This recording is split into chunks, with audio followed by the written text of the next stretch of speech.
Welcome back to the 26th episode of Secrets of the Archive. And we're still on Box 3, Folder 18. Folder 18. And I think we're on Issue 6. This is Elsewhen, a publication by Mark Gardner from the 80s and 90s on time slips and time anomalies. It's just from the winter of 1990/91, exploring the mysteries of time and space. And look at this, Werewolves. And here it's read from the editor's desk. Tempus omnia revelat. Time reveals all things. Greetings. Welcome to the 6th issue of Elsewhen. This is the first of the theme issues of this newsletter. This issue is centered on the subject of werewolves. In the future, there will be other special issues devoted mostly to one subject. I will announce ahead of time what the upcoming theme is. I hope to get our regular contributors and subscribers to participate. A lot of people have wanted to know more about me, the director of Tara and editor of Elsewhen. Okay, here goes. I was born and raised in Oregon. I graduated from McNary High School in Kaiser. I was an exchange student to Iceland. After I came back, I entered the U.S. Navy. The next 5 years, I served as a linguist in places like Turkey and Scotland. I returned home and attended Chemeketa Community College and Western Oregon State College. I have one sister and 4 half-sisters. I'm not married. I got into this research through a long route. I read and enjoyed books about ghosts, monsters, and UFOs in grade school and junior high. In the early 1970s, I became intrigued with the Bermuda Triangle, and I read the books of Eric von Daniken. Then I discovered Frank Edwards and Charles Fort. Gradually over the years, I have amassed a rather large library of books on the supernatural, Forteana, cryptozoology, and UFOs. In 1988, I wrote a paper entitled Temporal Anomalies. 14 Mysteries Explained. I sent it to Fate magazine, and it was rejected by the new editor as being too long and not what they were looking for. Undaunted, I decided to publish it myself. Tara and Elsewhen emerged not long after that.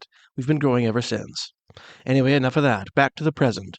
In addition to pieces on werewolves, this issue features a scientific article I've spent months on, as well as a short piece on UFOs and an article about possible time travel. I hope you will enjoy this issue. On behalf of the people who bring you Elsewhen, I want to wish you a joyous holiday season and a happy new year. Mark Gardner. And it begins with a science corner. Subtemporal particles and the mechanism of time by Mark Gardner. While philosophers and physicists down through the ages have argued about the nature of time, not one person has ever come up with a satisfactory theory to explain how time works. Over the past 10 years or so, I have read nearly everything written about time, from the ancient Babylonians, Egyptians, and Greeks, to people like Newton, Einstein, and Hawking. I've come away feeling as if something was missing. Because of this gap, I've begun to develop my own theory of time. Nearly everyone accepts that matter is made up of subunits called atoms, and that these atoms are made up of things called electrons, protons, and neutrons. But are there things more basic than that? Physicists tell us that there are indeed further subunits of matter, such as quarks. There is still an argument over how many kinds there are, and tachyons. There are other exotic items such as kaons, mesons, muons, and neutrinos. If matter can be divided and subdivided, can time itself be subdivided? Everyone would probably say yes without hesitation and point to years, months, weeks, days, hours, minutes, and seconds. But each of these is an invented unit for measuring the passage of time. They say absolutely nothing about its nature.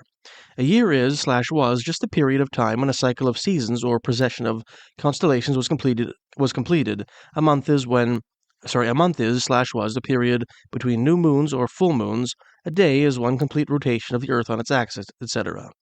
Since these values only have meaning on Earth, they would mean nothing on another planet with its different length of day or year.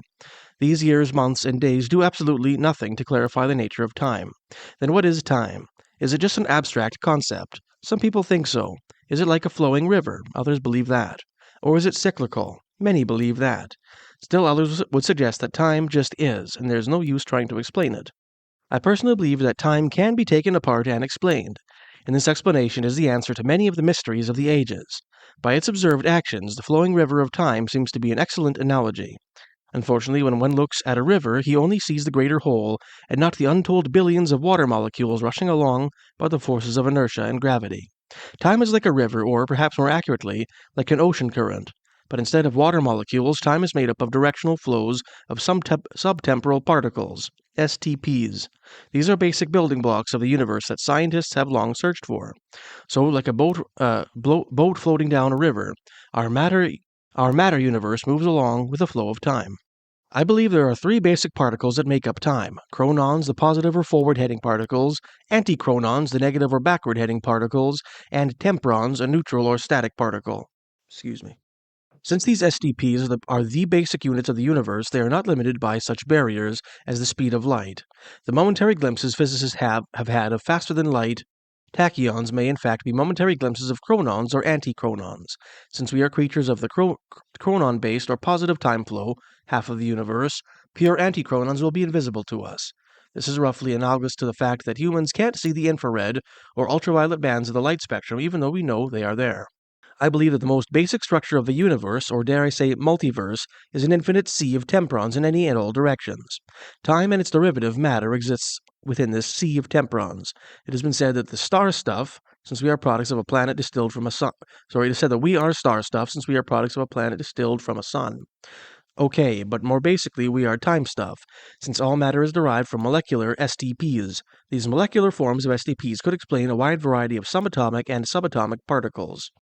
Since time flows forward in our universe, we might logically theorize that the majority of the universe is made up of chronons. This is not the case. There are equal numbers of chronons and antichronons. Temprons are a different matter. There are far more of them because they are the most basic fabric of the universe. You might say that temprons form the stage at which chronons and antichronons form. A very convincing argument can be made that matter is mostly made up of chronon-based atoms and antimatter is made up of antichronons. And like many contemporary physicists, I don't believe that equal amounts of matter and antimatter, when brought together, would mean complete and total annihilation. Of course, some of the matter and antimatter would be converted into energy.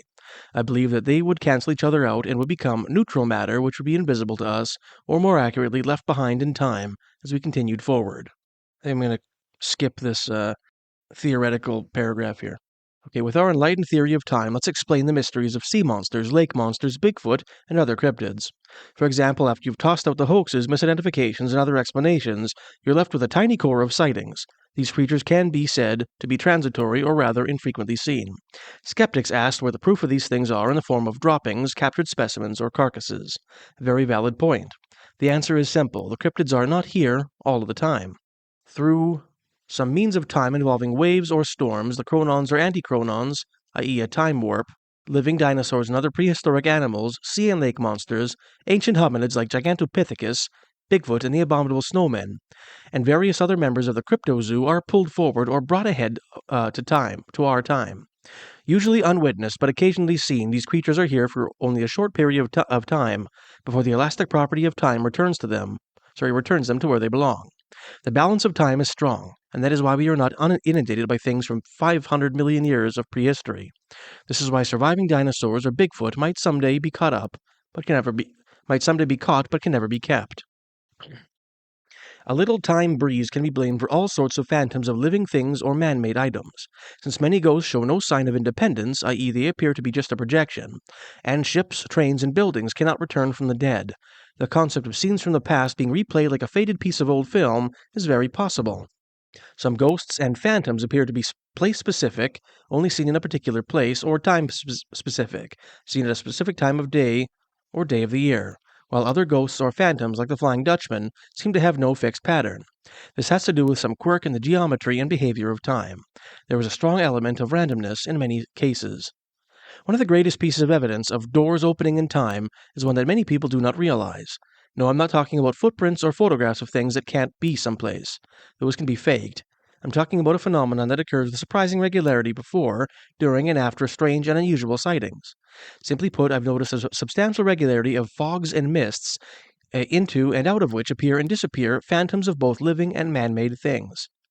Skeptics might suggest that a suggestive mind creates a structure out of swirling fogs and mists. It is for sure that many people have an unexplainable fear of fog, especially at night. So why is this a great piece of evidence?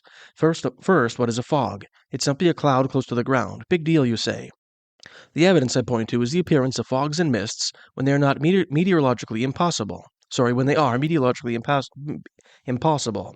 You cannot have a fog on a hot, dry day or night, for example. Here is where my evidence, dare I say proof, lies. So I'll just interject here. Funny that he's talking about fog involving like weird phenomena, because I just had read this in I was doing a video on viewer comments on my main channel on little people in New Zealand, and they're saying that the Maori have a belief that there are these little people with red or blonde hair and fair skin that are associated with the fog. So funny, I had just read about that. Say, for example, you're driving along a road in the early morning hours of a clear summer day. It's warm and a bit humid. There are no clouds.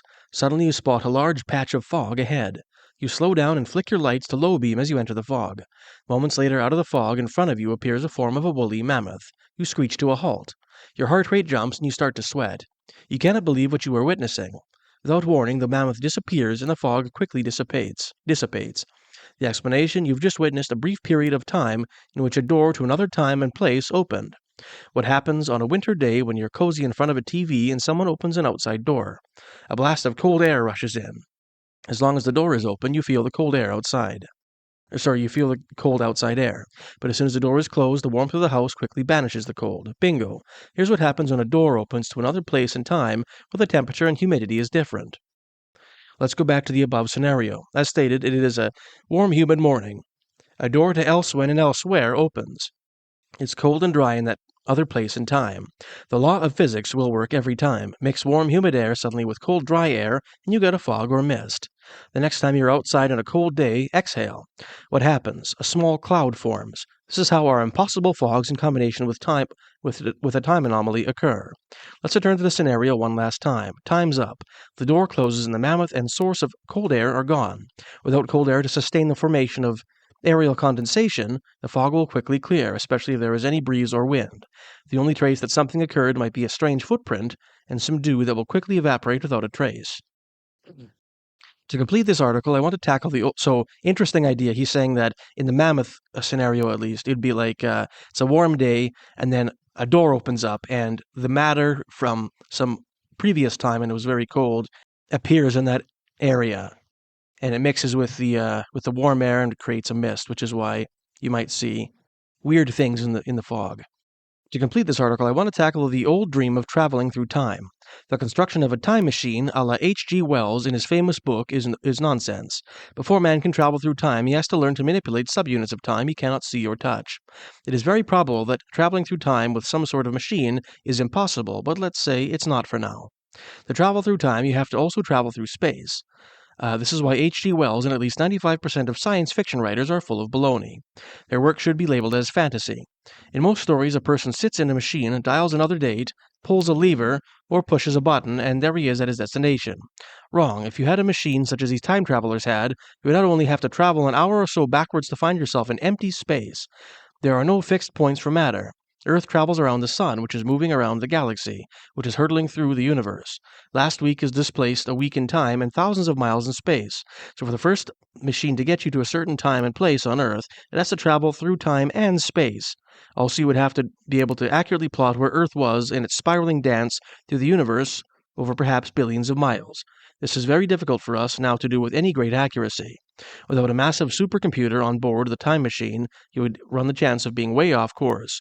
Therefore, a time machine would have to also be have interstellar travel capability, as well as the ability to pass through and maneuver in an atmosphere, since you would not want to materialize in the middle of a planet or sun, appearing at the desired time in an open space beyond what the solar system might be a wise precaution. The machine would then travel conventionally to Earth. Let's say that we have a time machine we want and it has the features we need. How would it work? Of course, we know that it needs the capability to travel through space at or near the speed of light. The actual travel through time can be accomplished by changing the vessel and crew into antichronons traveling the desired distance and then switching back to chronons to re-enter the forward-heading part of the universe. This is somewhat analogous to hopping from the up escalator to the down escalator and then back up the up escalator further back than you were to begin with. This seems utterly impossible technically or scientifically. It's possible that an antichronomic field of some sort can be manipulated around the time machine, and it would do the time shift, bringing the time machine along piggyback. Simultaneous space and time travel would seem very likely to be impossible, since they involve different processes. We've mentioned traveling back in time. How about traveling forward? Simply put, you can't go forward in time. Why? There is nowhere to go in the future, because it does not exist for us yet. You simply can't go somewhere that does not exist. The future is only an abstract concept or potential and therefore only exists in our imaginations. We live our whole lives in a never-ending series of presents or nows. For us, we can conceivably travel anywhere from the previous second to the beginning of time, but not ahead. On the other hand, a person who's present in 2200, for example, can travel back anywhere they want. So a person from our future, their present, could visit our present, their past, without breaking the rules. If a person from 1990 stowed away on a person from the 2200's time machine, he could travel back anywhen. And as soon as a person from 2200 turned for home, though, the person from 1990 would pop out as soon as he hit his present or now. Confusing? Not really. Chronons, antichronons, and temporons are the basic units of the universe. Matter and antimatter, and all the manifestations and properties thereof, can trace their behavior back to the proportions of chronons, antichronons, and temporons in their atoms. Pure chronons would zip forward past us and be only visible for a split second. Pure antichronons would zip backwards past us and be visible for a split second, and the neutral temporons cannot be seen at all. It is the mixing of chronons, antichronons, and temporons into molecular STPs that can bind to form subatomic particles, which in turn form the atoms that we and everything we know are composed. We could safely say that we are part of time, and time is part of us. So an interesting theory regarding the nature of time. And the next article is Monsters Among Us, a revived cultural fossil, the werewolf, his preservation through time and reappearance in a different guise, by Hugh Troddy. There may be indications of shape-changing from the Paleolithic era, 12,000 or more years ago, for paintings have been found which seem to indicate men in animal guise, though such depictions must remain mysterious and may point to deities instead. When recorded history begins, we hear of Scythian tribal people becoming wolves once a year. Herodotus' Persian Wars, chapter 105, page 333. So it seems that werewolves may go back at least to the 5th century BC. So he's referring to, I think this is a story about, I think I recall reading this, like the story is that the Scythians would cross a certain river or something. Members of a cult would cross a certain river and become wolves on the other side. I might be conflating this, though, because I thought this was in Acadia, like in Greece. Arcadia, in Greece. I think it's properly called the Peloponnesian Peninsula or something. Must be conflating two different stories. Anyway, we have seen... So it seems that werewolves may go back at least to the 5th century BC. We have seen the stone statues of Egypt, which seem to show people with the heads of animals, and might be the effect of such upon ancient tourists, might be considered in connection with the effort to make sense of beliefs of shape-changing.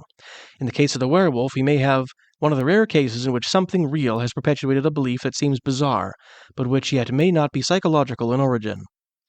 Consider the article by Arlene Wolinski in the periodical Archaeology, January-February 1987, Egyptian Masks, the Priest and His Role.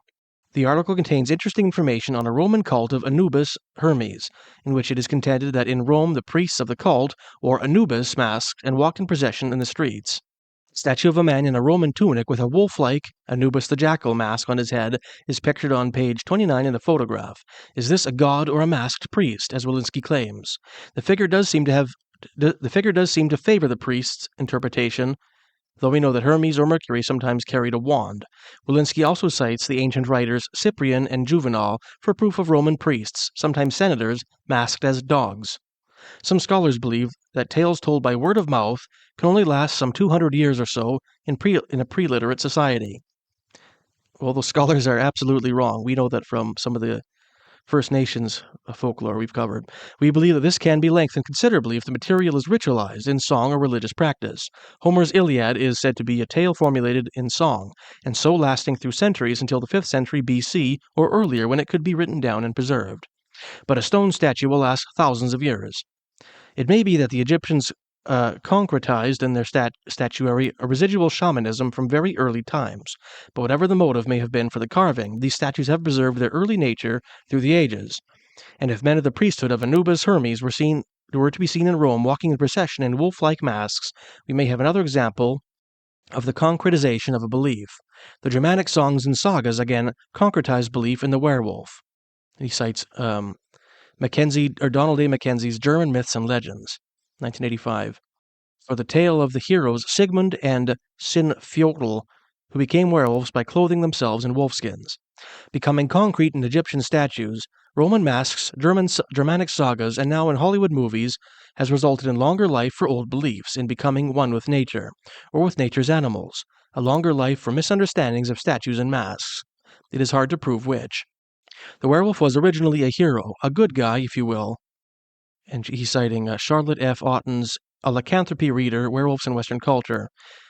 As an example, the hero remains a decent fellow even in wolf form, and the villains are such wretches as enemies and unfaithful wives that take advantage of him. So, a good example of this is we just talked about it. Was it in the last episode or the one before, talking about Beast Clavray, which is I looked it up afterwards, by Marie de France, who is like a female chronicler or writer in medieval France, and she wrote a story called Beast Clavray about a knight who was he was a good man, and I think his wife was having an affair with a noble or something like that, or maybe another knight, and for some reason he ended up turning into a wolf, and he'd become like a totally different person in wolf form. I think he was like savage, but when he turned back into a person, he was good.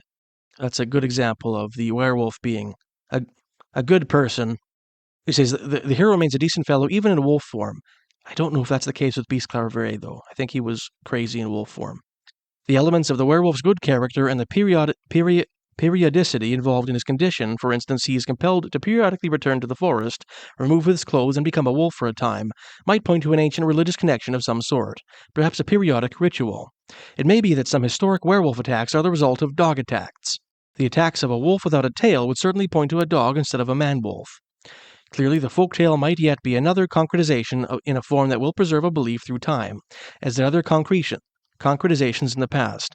We do not have to adopt an unlikely scenario of word-of-mouth preservation of a belief from Paleolithic times to the present day, for we see that such beliefs could take concrete forms in many ways, and so cheat the ages and find long life.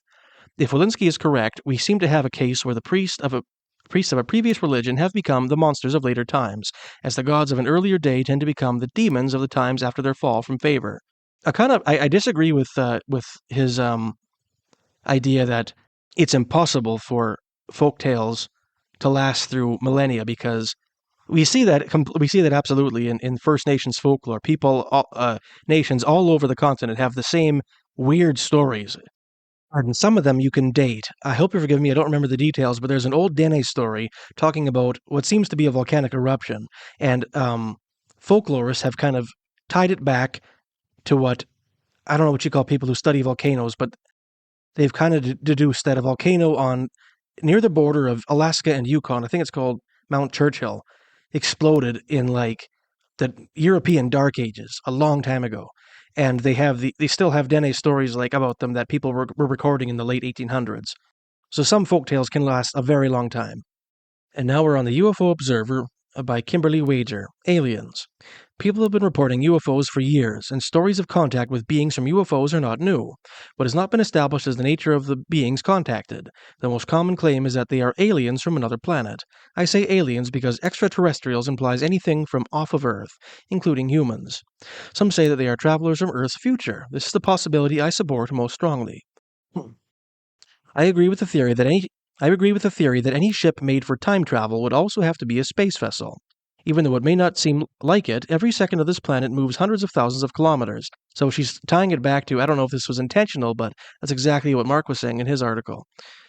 Even though it may not seem, this movement is around the sun, but the sun is also moving around the galactic center. The galactic center is theoretically also moving away from the center of the universe where the Big Bang occurred. Therefore, no mass ever occupies the same point in space twice. So craft from the future would theoretically have to travel not only through time, but also through space from a point where the launch site occupies, or will occupy, to the point Earth occupies or did occupy. Descriptions of craft coming from the sky have changed considerably over time. The first mention of such could be the legends of gods coming to Earth in chariots. They are described as men or man-like beings. Could these chariots, in fact, be the first time craft? In the 1800s, UFOs were reported most often as looking like long, cigar-shaped objects floating slowly through the sky. So like the airships that we talked about in the last episode. Or was it 2 episodes ago? A few were described as quick flying discs. After the invention of the blimp and the airplane, the disc became the most common type of UFO. The cigar type was seen usually only in remote areas far from any kind of air traffic. As aircraft improved, reports on the speed of UFOs increased. Could the phenomenon of these ships be considered the evolution of the time ship? Travelers would have to limit their trips to the extent of only visiting where they would not be caught. The first ships or chariots could have been a type which needed to taxi on the ground, like the space shuttle today. As their technology increased, they could expand the time range in which they could safely travel. The appearance of the UFO occupants has been described with great accuracy by people all over the world. These descriptions are so alike as to make coincidence almost totally out of the question. Large slanting eyes, smooth domed cranium without hair, almost no nose or mouth, a small recessed chin, a short thin body usually under 5 feet, and long bony fingers. Now consider how evolution has changed man to date. Ancient men had smaller craniums, larger jaws, and stockier bodies. Ancient man also had body hair in much greater profusion than the man does now, and thicker hands that were probably less dexterous. Is it too much to assume evolution would continue these trends towards small, smart, and agile? They were chosen in the past because smarter, more agile humans had better chances for survival. Similar characteristics are chosen for now due to the fact that they are generally considered more beautiful. I mean no offense to anyone by that remark. The behavior of spacecraft occupants is much harder to reconcile with the image of the time traveler from the future. Perhaps people have described being taken into UFOs and given what resembles a medical examination. Later, they have no memory of the event until brought out by hypnotism or other similar stimulus. These actions may be the ones of scientists studying the evolution of the human species. Can we honestly say that we would not do the same to a Neanderthal man given the chance? We currently tag and study a countless number of other species. And now, the nature of UFO occupants is one which may not be answered for many years. Until then, we can always theorize. And then, editor says, I agree with much of what Kimberly says. And now a visit to the crypto zoo. Lycanthropy by Mark Gardner. There was another guy doing it. His name was J.L. Kelly, I think, but this time it's Mark Gardner. The werewolf, one of the most terrifying of the legendary monsters. The word causes chills to run up and down a person's spine. The thought of this hairy creature with its fearsome claws and sharp teeth makes anyone walking alone in the dark shiver. But does the werewolf actually exist, or is it just an invention of folklore brought to greater heights by Hollywood? Let's take a look. The werewolf is known in many cultures, but it has its strongest believers in Eastern Europe, overlapping the same regions where vampires are feared. Is there a link? Can there be a cultural predisposition for a belief in monsters? Strongest, I guess, is an interesting word, but I know it exists for sure in France. There's the loup-garou, and it also exists in Canada. Some of the First Nations, especially in the western provinces, have werewolf beliefs. And I know it's German as well, so it's not just Eastern Europe, Western Europe, but I mean, maybe it's stronger in Eastern Europe, I don't know. First of all, we need to be clear of just what a werewolf is. A real werewolf is nothing like Hollywood's portrayal of a beast that looks like a cross between a Cairn Terrier, Toto was one, and an ape. Watch The Wolfman starring Lon Chaney, the most classic werewolf movies, and you will quickly see what I mean. Movies like An American Werewolf in London and Wolfen are much closer to the traditional werewolf. Indeed, traditionally, a werewolf was often so like a regular wolf that only its larger-than-normal size or occasional upright gait would show the difference. But can a man turn into a wolf-like creature and back again? I personally feel the answer is no. The human body just does not possess this ability. It would be possible, though, for a hormonal and/or metabolic malfunction to cause a one-way metamorphosis to a hairier, less human form over time. It will not be reversible. Hair and nails cannot be pulled in, fangs cannot retract, etc. The idea of back-and-forth metamorphosis is pure fantasy. It is a sure bet that most sightings and deaths attributed to werewolves were actually wolves or wild dogs. It is very possible that there is no such thing as a genuine werewolf. It could be folklore, plain and simple. If there is such a thing, what could a real werewolf be? I don't believe in a supernatural excuse here. Those few cases where a wolf or wild dog was not to blame were probably due to wild men. In the past, outcasts and mentally ill people often lived alone in the woods. They were often little better than wild animals themselves. They would be hairy, dirty, and maybe even howl. They could have regressed into cannibalistic shadows of their former humanity. Also, there are a number of cases of children having been raised by wild animals. A person raised by wolves or dogs would certainly fit the description. Whether a supernatural being, animal, or wild person is to blame, the legend of the werewolf will probably survive. Now we're on to Strange Business, Time Traveler in Morongo Valley by Fred Allen. After a number of years of science fiction movies, the subject of time traveling evokes a little more curiosity in most of us. After moving out to the high desert in 1988, I happened across a man who actually experienced what must have been a time traveler.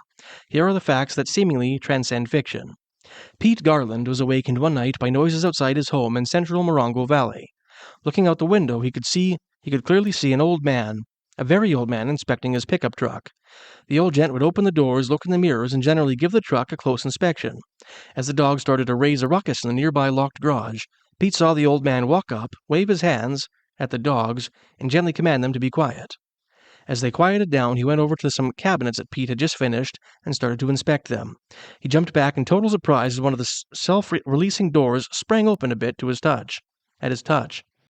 Half curious and half irked at this late intrusion, Pete put a revolver in his back pocket and went out to confront the old fellow. Immediately he could see the old fellow was wearing a very queer clothing. The shoes were without laces and had a queer look. The pants were baggy at the top and narrow at the bottom. The shirt was odd with buttons up the entire sleeve. Confronting the old man, he got an immediate appeal to be kind and not harm him. The words were spoken in a rhythmic fashion and backward like, "Not necessary the weapon. I harm you not. You harm not me." As Pete quizzed the old fellow a little bit, it became apparent that the man was lost and was in totally strange surroundings in regard to the technology, vehicles, and house. He indicated that the last time he was in the area there were no people or habitations. Pete eventually concluded that the fellow was at least several hundred years old. Apparently he had become a little confused at which way was up and which way was down, to the place he entered to reach the area he was now in. Pete eventually took him out on the road in front of his house on Rawson Road and walked with him until he seemingly saw familiar brush and rocks. Turning off the road, he embraced Pete with a very peculiar arm-lock salute, or goodbye, and shuffled off into the field just east of the road. Then he disappeared. Pete's wife was curious as to where the interesting old man had gone when Pete returned. It took a considerable amount of explaining to convince her the old fellow evidently went into some other dimensional opening, or what they would both come to recognize as a time portal at a later date. Pete had just recently purchased his home and had no way of knowing just what bizarre events would keep occurring in this area. Several times, persons passing through the area of the road near the old man's disappearance found themselves in a momentary limbo, with strange otherworldly sensations. Not long after the visit of the old man, there was infrequent visits by a 700-pound animal of unknown genus. It was a cross between a lion, dog, and kangaroo. It hopped around and literally tore Pete's garbage can to pieces. One overnight guest, who happened to stay in the camper near the garbage can one night, swore never to get near the area at night again. One friend of Mr. Garland happened to be going up Rawson Road one night when he had the strangest experiences of his life. He claimed a small green man jumped out in the road 100 feet or so in front of him. Slowing down and trying to avoid hitting the little fellow by swerving brought only failure. The little guy darted in front of the truck as quick as a wink, and then made a face at the fellow before skidded to a stop. Hearing the clanking in front of the halted truck, the man got out with a hunting knife in his hand and discovered the little fellow under his radiator, unscrewing a protective plate with his fingers. Roaring away from the area in fright, he heard the clanking and rubbing of the plate as it dragged along the road. Stopping at Pete's, he gathered his wits, allowed his ghostly white skin to fill with red blood again, and wired up his protective pan. The next day, the missing pan bolts were found in the middle of the Rawson Road, directly across from the spot where the old-time traveler disappeared. Gremlins bent on mischief and a bit of fun are supposed to be relegated to the pages of fairy tale books, yet Pete and some of his friends know better. They realize they are living next to a portal between dimensions of some sort. At such places, almost any life form imaginable may come through. They stay away from the area during the night, especially during the time of the full moon. Editor says, the name of the author and the primary witnesses have been changed to protect their privacy. Their real names are on file with Tara. The Morongo Valley is in California. We'll have another article on this item in the next issue. Sounds a little bit like, Skinwalker Ranch in, New Mexico or Arizona? I'm not sure. This is in California, though. This is a reprint of a pamphlet printed in England in 1590. It was the translation of a pamphlet published in Germany earlier that same year. It is reprinted here in order to bring a very interesting story to light. All the spelling, grammar, and punctuation is as it was in the original pamphlet. Although written in the time of Shakespeare, the reader should have little difficulty if they switch some of the U's for V's and vice versa. Also substitute some of the I's for J's, the editor. A true discourse declaring the damnable life and death of one Stub Peter, a most wicked sorcerer who in likeness of a wolf committed many murders, continuing this devilish practice for 25 years, killing and devouring men, women, and children, who for the same fact was taken and executed on the 31st of October last, passed in the town of Bedburg near the city of Kolin in Germany. Truly translated out of the High Dutch, according to the copy printed in Kolin, brought over into England by George Boer's ordinary post, day of this present month of June 1590, who did both see and hear the same, at London, printed for Edward Venge, and are to be sold in Fleet Street at the sign of the Vine. A most true discourse declaring the life and death of one Stub Peter, being the most wicked sorcerer. Those whom the Lord doth leave to follow the imagination of their own hearts, despising his proffered grace, in the end through the hardness of heart and contempt for his fatherly mercy, they enter the right path to perdition and destruction of body and soul forever. As in this present history, in perfect sort may be seen the strangeness whereof, together with the cruelties committed and the long time therein continued, may drive many in doubt whether the same be truth or no, and the rather for that sundry false and fabulous matters have heretofore passed in print, which hath wrought many incredulity in the hearts of all men generally, insomuch that now a day's few things do escape, be it never so certain, but that it is embased by the term of a lie or false report. In the reading of this story, therefore I do first request reformation of opinion, next patience to pursue it, because it is published for example's sake, and lastly the censure thereof as reason and wisdom doth think continued, considering the subtlety that Satan useth to work soul's destruction, and the great matters which the accursed practice of sorcery doth effect, the fruits whereof is death and destruction forever, and yet in all ages practised by the reprobate and wicked of the earth, some in one sort and some in another, even as the devil giveth promise to perform. But of all other that ever lived, none was comparable unto this hellhound, whose tyranny and cruelty did well declare he was of his father the devil, who was a murderer from the beginning, whose life and death and most bloody practices the discourse following doth make just report. This is so hard to read.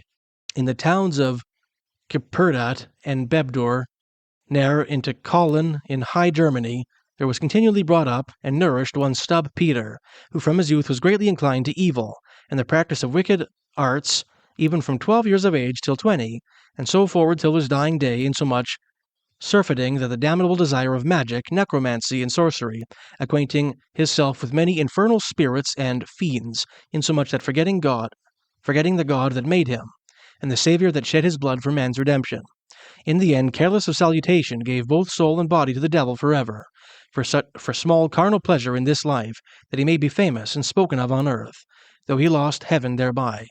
The devil, who hath ready ear to listen to the lewd motions of the cursed men, promised to give unto him whatever his heart desired during his mortal life.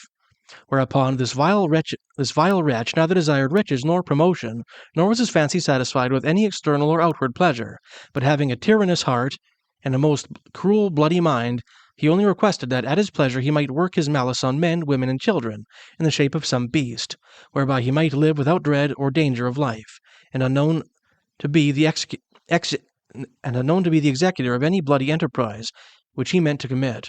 The devil, who saw him a fit instrument to perform mischief as a wicked fiend, pleased with the desire of wrong and destruction, gave unto him a girdle, which being put about him, he was straight transformed into the likeness of a greedy devouring wolf, strong and mighty, with eyes great and large, which in the night sparkled like unto brands of fire, a mouth great and wide, which most sharp and cruel teeth, a huge body, and mighty paws.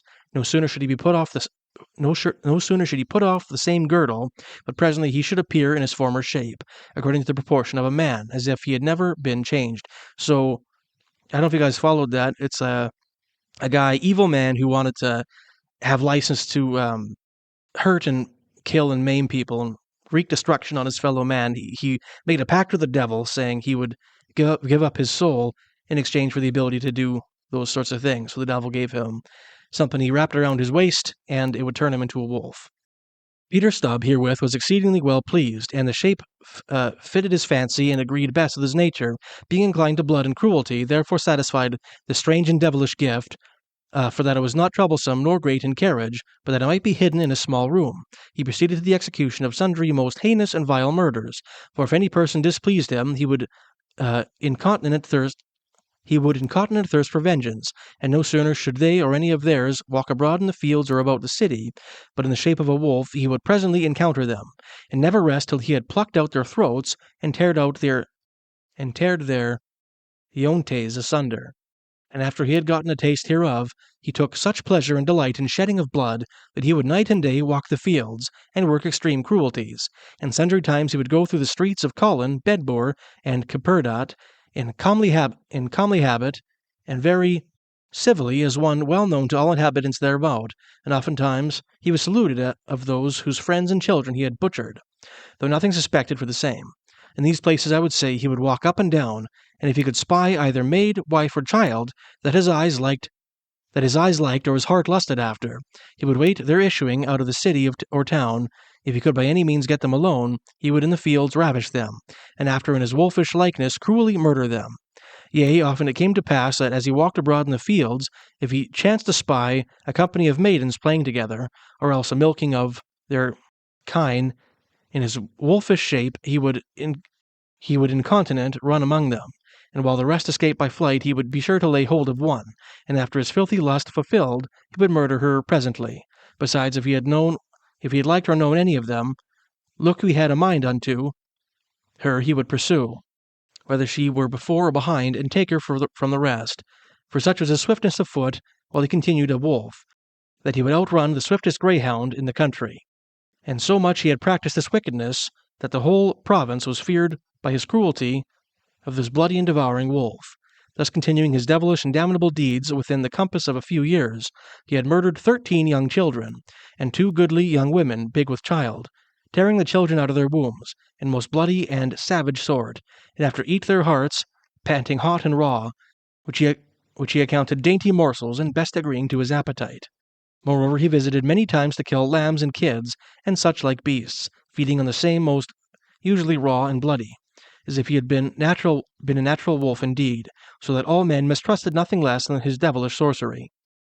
He had at that time living a fair young damsel to his daughter, after whom he lusted most unnaturally, and cruelly committed most wicked incest with her, a most gross and vile sin, far surmounting adultery or fornication, though the least of the 3 doth drive the soul to hellfire, except heart repentance, and the great mercy of God. The daughter of his he begot when he was not altogether so wickedly given, who was called by the name of Stub, whose beauty and good grace was such as desired commendations of all those who knew her. And such was his inordinate lust and filthy desire towards her that he begat a child by her, daily using her as his concubine. But as an insatiate and filthy beast, given over to work evil, with greediness he also lay by his own sister, frequenting her company long time enough, according to the wickedness of his heart led him. Moreover, being on a time sent for a gossip of his there to make merry and good cheer, ere he thence departed, he so won the woman by his fair and flattering speech, and so much prevailed, ere he had departed the house, he lay by her, and ever after had her company at his command. This woman had to name Catherine Trompen, a woman of tall and comely stature, of exceedingly good favour, and one that was well esteemed among her neighbours. But this lewd and inordinate lust, not being satisfied with the company of many concubines, nor his wicked fancy contented with the beauty of any woman, at length the devil sent unto him a wicked spirit in the similitude and likeness of a woman, so fair of face and comely of personage, that she resembled rather some heavenly helphin than any mortal creature. So fair her beauty exceeding the choicest sort of women, and with her, as with his heart's delight, he kept company the space of 7 years, though in the end she proved and was found indeed no other than a she-devil, notwithstanding this lewd sin of lechery did not anything assuage his cruel and bloody mind, but continuing an insatiable bloodsucker, so great was the joy he took therein, that he accounted no day in pleasure wherein he had not shed some blood, not respecting so much who did he murder, as how to murder and destroy them, as the matter ensuing doth manifest, which may stand for a special note of cruel and hard heart. For having a proper youth to his son, begotten in the flower and strength of his age, the first fruit of his body, in whom he took such joy, that he did commonly call him his heart's ease, yet so far his delight in murder exceeded the joy he took in his only son, that thirsting after his blood, on a time he enticed him into the fields, and from thence into a forest hard by, where making excuse to stay about the necessaries of nature, while the young man went on forward, incontinent in the shape and likeness of a wolf, he encountered his own son, and there most cruelly slew him. which done he presently eat the brains out of his head, as a most savoury and dainty delicious means to staunch his greedy appetite. The most monstrous act that ever man heard of, for never was known a wretch from nature so far degenerate. A long time he continued this vile and villainous life, sometimes in the likeness of a wolf, sometimes in the habit of a man, sometime in the towns and cities, and sometimes in the woods and thickets to them adjoining. Whereas the Dutch copy maketh mention, he on a time met with 2 men and one woman, whom he greatly desired to murder, and the better to bring his devilish purpose to effect, doubting by them to be overmatched and knowing one of them by name, he used this policy to bring them to their end. In subtle sort he conveyed himself far before them in their way and craftily crouched out of their sight, but as soon as he approached near the place where he lay, he called one of them by his name, and party hearing himself called once or twice by his name, supposed it was some familiar friend that in jesting sort stood out of his sight, went from his company towards the place from whence the voice proceeded, of purpose to see who it was. But he was no sooner entered with the danger of this transformed man, but incontinent he was murdered in the place, and the rest of his company stayed for him, expecting still his return, but finding his stay overlong, the other man left the woman, and went to look for him, by which means the second man was also murdered. The woman then, seeing neither of them return again, in heart suspected that some evil had fallen upon them. Therefore, with all the power she had, she sought to save herself by flight, though it nothing prevailed, for good soul she was, also overtaken by this light-footed wolf, whom when he had first deflowered, he after most cruelly murdered. The men were after found mangled in the woods, but the woman's body was never after seen, for she the caitiff had most ravenously devoured, whose flesh he esteemed both sweet and dainty in taste.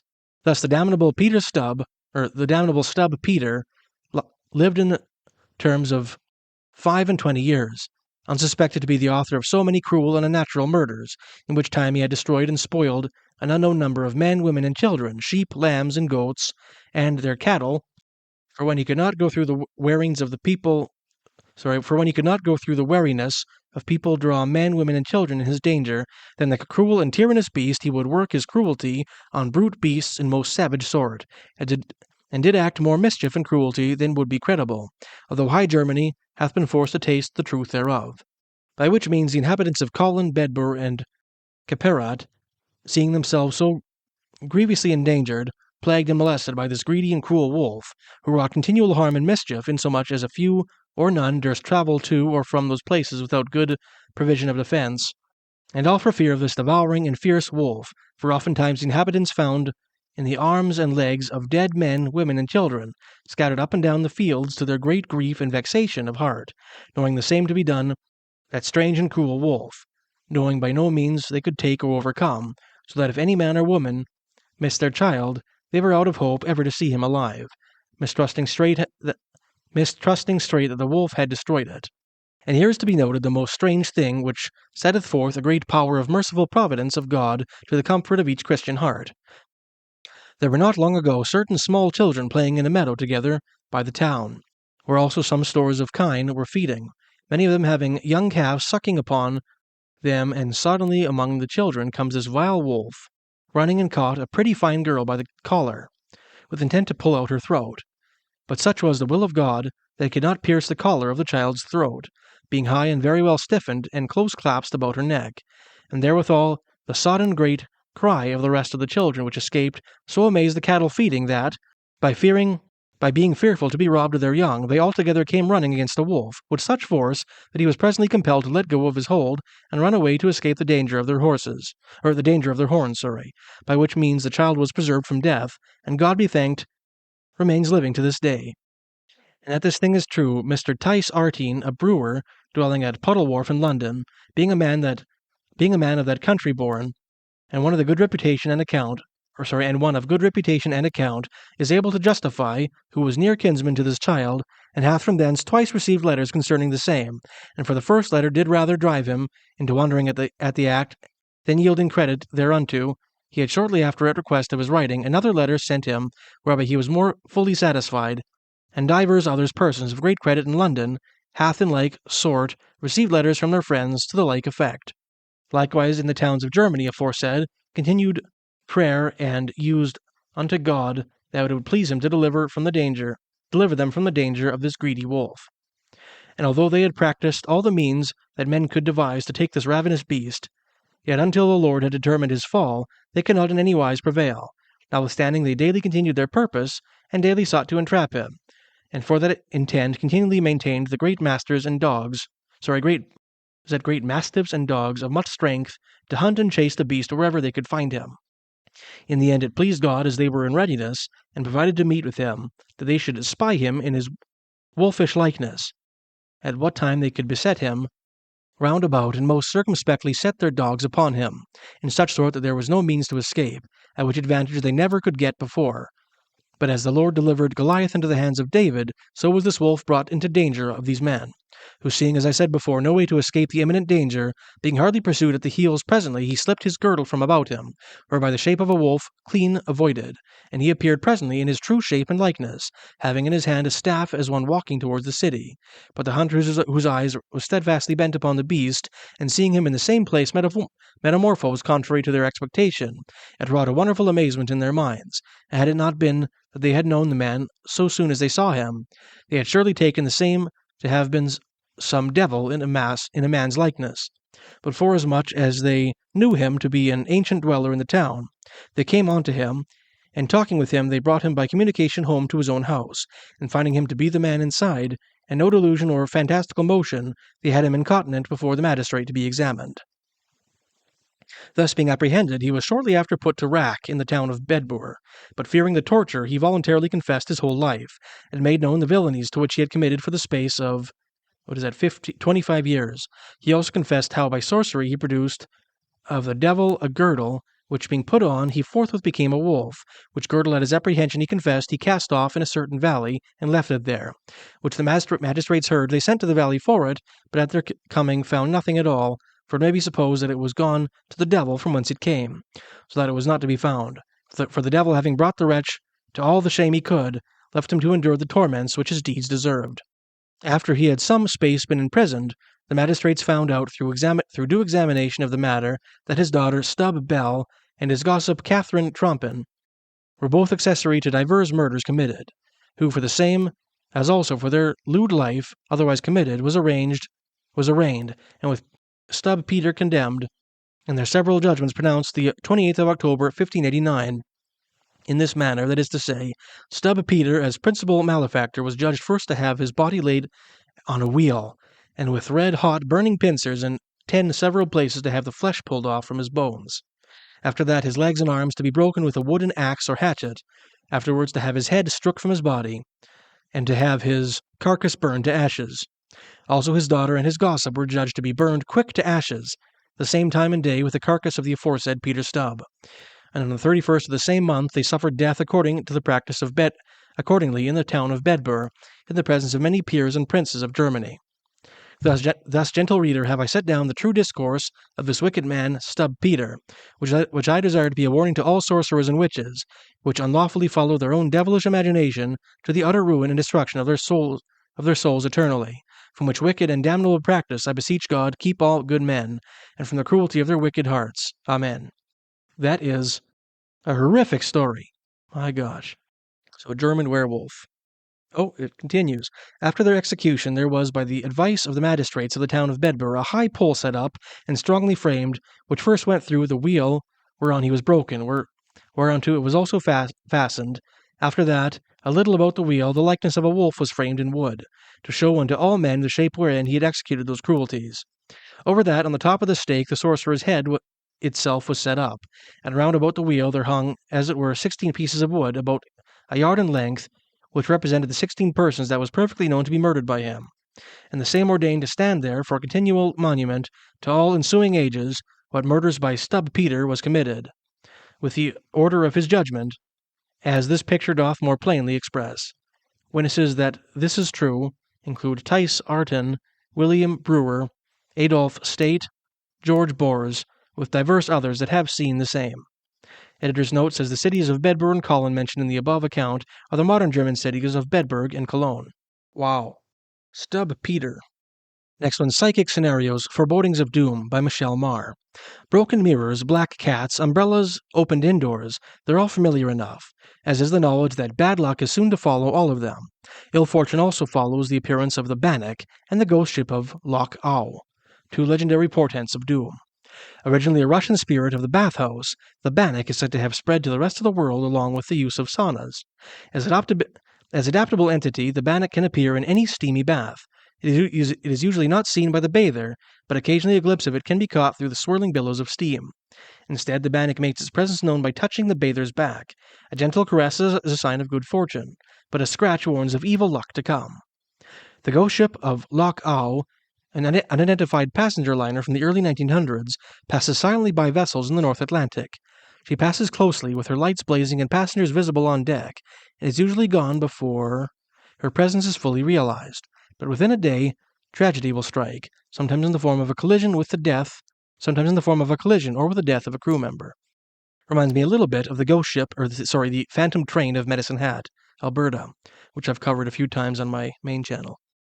Oh, and that's the end of this issue. So in the next issue, we can expect the purchasing power of metals in ancient times, strange desert encounters, UFO observer, Big Wally, the monster of Wallowa Lake, cosmic theory and serpent mounds, and the ancient poltergeist. Okay, cool articles. So thanks for watching, and I'll see you next time. Thanks for watching. If you appreciate my efforts to preserve the archive of Gary Mangiacopra and would like to support this work, every month I gotta pay website fees and storage locker fees, and I don't make any money off this website. Please consider becoming a patron of this channel. I'll include a link to the Patreon page in the description.